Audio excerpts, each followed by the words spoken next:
نحمدہ ونصلی ونسلم علی رسولہ النبی الکریم۔ ناظرین السلام علیکم ورحمۃ اللہ وبرکاتہ۔ ناظرین، آج کی گفتگو میں پٹھوں کے درد کا قرآنی علاج آپ کی خدمت میں پیش کرنے کی سعادت حاصل کر رہے ہیں۔ پٹھوں کے درد کا علاج قرآن سے۔ ناظرین، آج کی گفتگو کا یہی عنوان ہے۔ پٹھوں کا درد عموماً شوگر کے مریضوں میں اور بلڈ پریشر کے مریضوں میں پایا جاتا ہے۔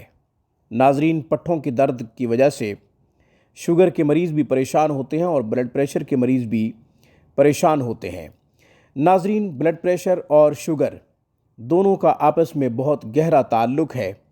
اللہ تعالیٰ ان دونوں خطرناک امراض سے سب کو محفوظ رکھے، اور جنہیں یہ دونوں امراض لاحق ہیں اللہ تعالیٰ ان کو شفا عطا فرمائے۔ اس سے پہلے کہ میں اپنا یہ خوبصورت عمل آپ کی خدمت میں پیش کروں، آپ میں سے کوئی قرآن کریم پڑھنا چاہے یا پھر اپنے بچوں کو پڑھانا چاہے تو آپ دنیا کی کسی بھی کونے سے ہم سے رابطہ کر سکتے ہیں۔ ناظرین، ہمارا بہترین سٹاف اعلیٰ تعلیم یافتہ معلمین معلمات ہفتے کے 7 دن 24 گھنٹے قرآن و حدیث کی تعلیم و ترویج میں مصروف ہیں۔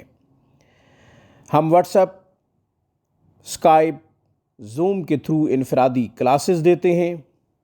ناظرین، معیاری تعلیم ہماری اولین ترجیح ہے۔ آن لائن کلاسز کے لیے ہم سے کانٹیکٹ کیا جا سکتا ہے۔ اب ہم اپنے خوبصورت عمل کی طرف آتے ہیں۔ یہ عمل پٹھوں کے درد کے لیے ہے۔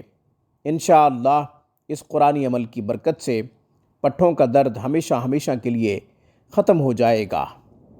اس کا ہم قرآن سے علاج کرتے ہیں۔ ناظرین، جب سے ہم نے مادی دنیا کو ترقی کرتے دیکھا ہے، تب سے ہم خود مادہ پرست ہو گئے۔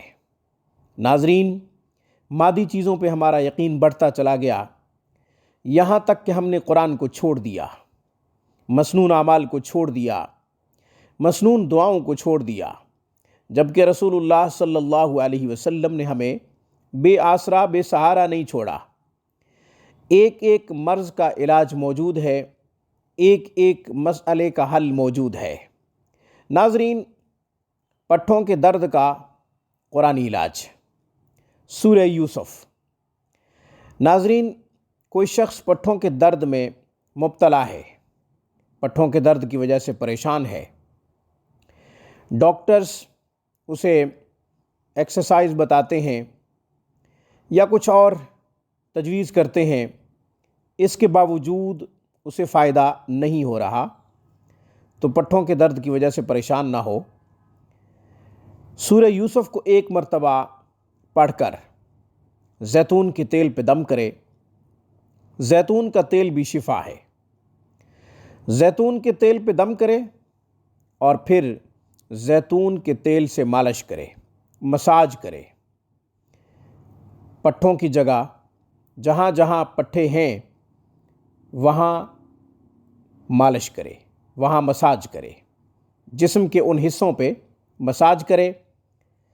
3 دن مساج کرنے کے بعد بہت زیادہ فائدہ محسوس کرے گا، بہت زیادہ افاقہ محسوس کرے گا۔ ناظرین، قرآن بھی شفا ہے، زیتون بھی شفا ہے، دونوں مل گئے تو کیا بات ہے۔ عمل کو بھی 4 چاند لگ گئے، چونکہ عمل قرآن سے ہے اور زیتون کا ذکر بھی قرآن میں ہے۔ رسول اللہ صلی اللہ علیہ وسلم اکثر زیتون کا تیل استعمال فرمایا کرتے تھے، سر کو لگایا کرتے تھے، اپنے جسم کو لگایا کرتے تھے۔ یوں زیتون کے تیل سے مساج کرنا، مالش کرنا سنت بھی ہے، مسنون بھی ہے۔ تو زیتون کے تیل کا مساج کرے، پٹھوں کی جو جگہیں ہیں جسم کے ان حصوں پہ مساج کرے، مالش کرے۔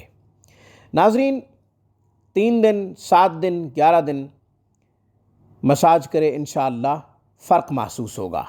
مگر بندہ کا مشورہ یہ ہے کہ زیتون کے تیل پہ دم کر لے ایک دفعہ سورہ یوسف پڑھ کے، اس کے بعد دنوں کی تعداد مقرر کیے بغیر ہمیشہ مساج کرے، ہمیشہ مالش کرے۔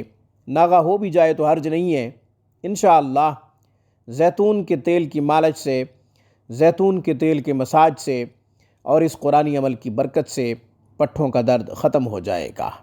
آج کی خوبصورت گفتگو میں بس اتنا ہی۔ اقول قولی ھذا واستغفر اللہ وآخر دعوانا ان الحمد للہ رب العالمین۔